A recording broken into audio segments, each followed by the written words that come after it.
François et Pénélope Fillon ont été jugés en mars 2020 pour détournement de fonds publics et abus de biens sociaux. Pénélope Fillon est arrivée soupçonnée d'avoir occupé un emploi fictif de collaboratrice à ses côtés lorsqu'il était député. L'ancien Premier ministre a été condamné à 5 ans d'emprisonnement dont 2 fermes, 375 000 € d'amende et 10 ans d'inéligibilité. Son épouse avait écopé de 3 ans de prison avec sursis, 375 000 € d'amende et 2 ans d'inéligibilité. Au deuxième jour du procès en appel, ce mardi, Pénélope Fillon a tenté mardi d'expliquer à la Cour ce qu'elle faisait lorsqu'elle travaillait comme assistante parlementaire pour son mari.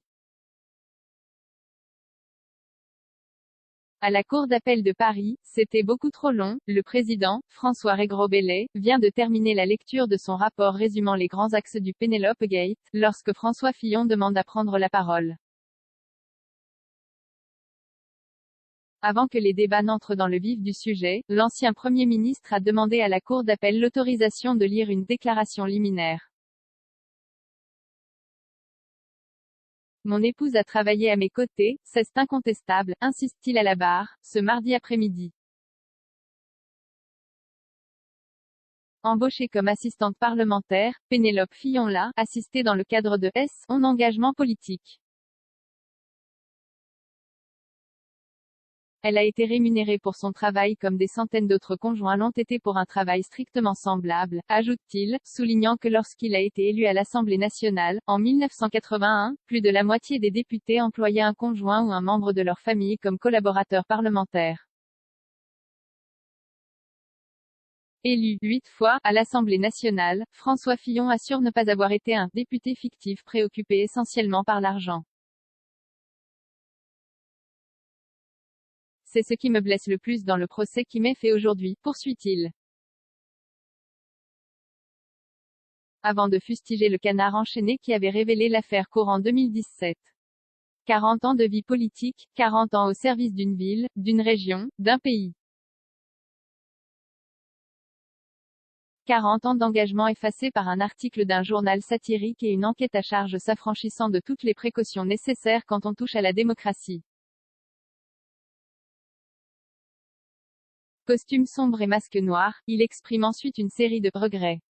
Pour le pays, qui a été privé en 2017 du débat démocratique auquel il avait droit, pour sa famille politique, sortie affaiblie de cette affaire, et, pour ses enfants, sa famille, qui ont souffert du procès instruit par les médias.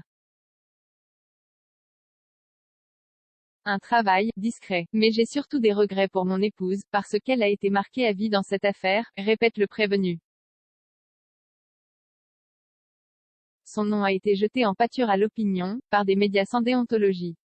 Et l'ancien député de la Sarthe et de Paris de conclure en s'adressant à la Cour, quelle que soit votre décision, rien ne pourra jamais effacer la violence de ce qu'elle a subi avec une dignité exemplaire. Invitée à répondre aux questions du président, son épouse, Pénélope Fillon, a pourtant bien du mal à expliquer précisément ce qu'elle faisait lorsqu'elle travaillait pour lui ou pour son suppléant, Marc Jolot, à compter de juin 2002. Un travail discret, qui consistait essentiellement à relire les discours de son mari à qui elle donnait son appréciation, et à traiter le courrier envoyé par des gens en situation de grande détresse.